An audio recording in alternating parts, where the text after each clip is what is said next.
슬퍼한 이유. 다니엘 10장 1절에서 9절 말씀.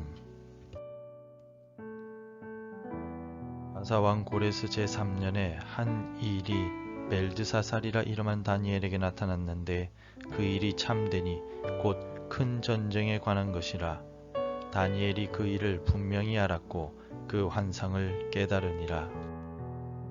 그때 나 다니엘이 새 이래 동안을 슬퍼하며 새 이래가 차기까지 좋은 떡을 먹지 아니하며 고기와 포도주를 입에 대지 아니하며 또 기름을 바르지 아니하니라. 첫째 달 24일에 내가 히데겔이라 하는 큰 강가에 있었는데 그때 내가 눈을 들어 바라본즉 한 사람이 세마포 옷을 입었고 허리에는 우바스 순금띠를 띠었더라. 또 그의 몸은 황옥 같고 그의 얼굴은 번갯빛 같고 그의 눈은 횃불 같고 그의 팔과 발은 빛난 놋과 같고 그의 말소리는 무리의 소리와 같더라. 이 환상을 나 다니엘이 홀로 보았고 나와 함께 한 사람들은 이 환상은 보지 못하였어도 그들이 크게 떨며 도망하여 숨었느니라. 그러므로 나만 홀로 있어서 이 큰 환상을 볼 때에 내 몸에 힘이 빠졌고 나의 아름다운 빛이 변하여 썩은 듯하였고 나의 힘이 다 없어졌으나 내가 그의 음성을 들었는데 그의 음성을 들을 때에 내가 얼굴을 땅에 대고 깊이 잠들었느니라. 모든 슬픔에는 이유가 있습니다. 어떤 이들은 자신의 뜻대로 일이 되지 않아서 슬픕니다.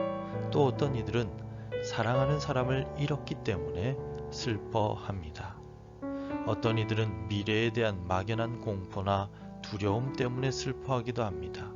이유 없이 슬퍼하는 사람은 아무도 없습니다.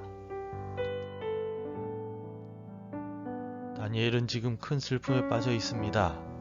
유대인의 일부는 고레스 왕의 칙령을 받아서 예루살렘으로 돌아가 있는 상황입니다. 드디어 하나님께서 약속하신 귀환의 때가 되었음에도 불구하고 다니엘은 큰 슬픔에 빠져 있습니다.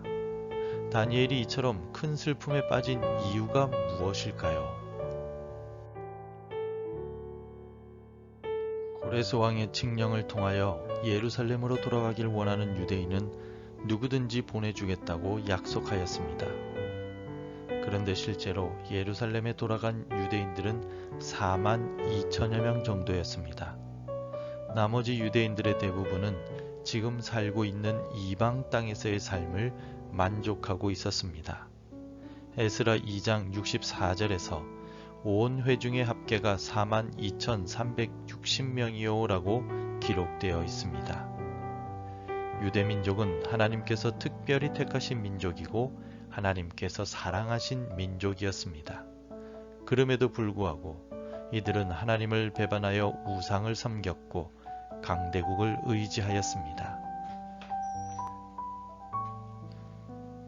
그래서 하나님은 유대민족을 심판하셨고 지금 포로로 잡혀와 있는 상황입니다.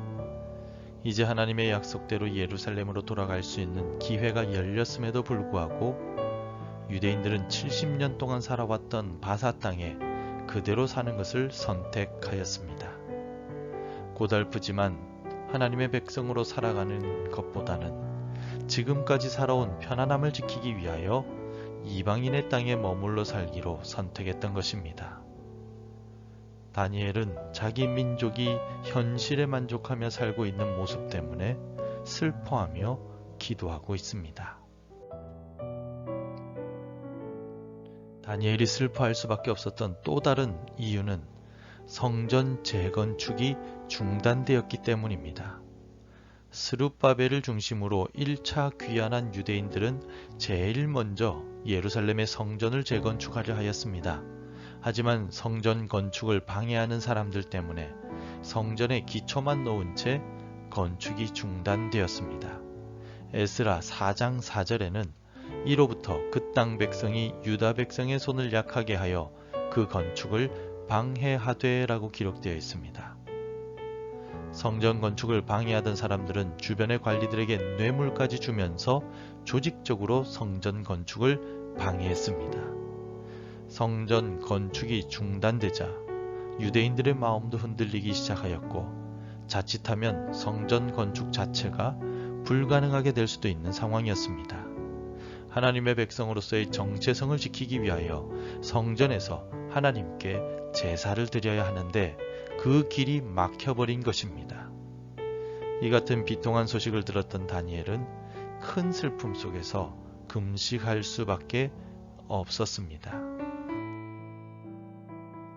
다니엘은 자신의 민족의 현실을 보면서 민족에 대한 근심과 아픔으로 음식조차 먹지 못하며 금식하고 슬퍼하고 있습니다. 이처럼 뜨겁게 민족을 사랑하였습니다. 민족에 대한 사랑의 표현으로 다니엘은 민족을 위해 간절히 금식하며 기도하고 있었습니다. 아무리 좋은 음식이라 할지라도 민족의 가슴 아픈 현실에 깊은 슬픔을 느끼는 다니엘은 결코 즐겁지 않았습니다. 오늘 우리가 나라와 민족을 바라보며 해야 할 일도 다니엘처럼 간절하게 기도하는 일입니다. 나라가 혼란스럽고 민족이 어렵습니다. 바로 이때 다니엘처럼 마음 깊이 슬퍼하며 나라와 민족을 위해 기도할 사람이 필요합니다. 오늘 이 새벽 우리 함께 합심하여 나라와 민족 그리고 우리 교회와 가정을 위해 다니엘처럼 중보하며 기도합시다. 기도하겠습니다. 모든 나라를 다스리시는 하나님, 우리 대한민국과 우리 민족도 주님의 뜻대로 통치하여 주옵소서. 고달프고 어려운 현실 속에서 우리나라와 민족이 회복되게 하옵소서. 어지러운 정치와 힘든 경제의 문제가 해결되어 모든 대한민국 국민들이 하나님의 은혜 가운데 행복하게 살아가게 하옵소서. 우리가 나라와 민족을 위해 기도하는 다니엘과 같은 기도의 사람들이 되게 도와주옵소서. 예수님의 이름으로 기도드립니다. 아멘. 계속해서 함께 기도해 주시기 바랍니다. 우리 기도에 응답하여 주셔서 우리나라를 회복시켜 주옵소서. 우리 민족이 전쟁의 위협에서 벗어나 참 평화를 누리게 하옵소서. 한 주간의 삶을 지키시고 바른 길로 우리를 인도해 주옵소서. 복음 전해야 할 한 사람이 생각나게 하소서. 오늘도 말씀대로 살아가며 기도의 열매를 맺어가는 복된 하루가 되시기를 축복합니다.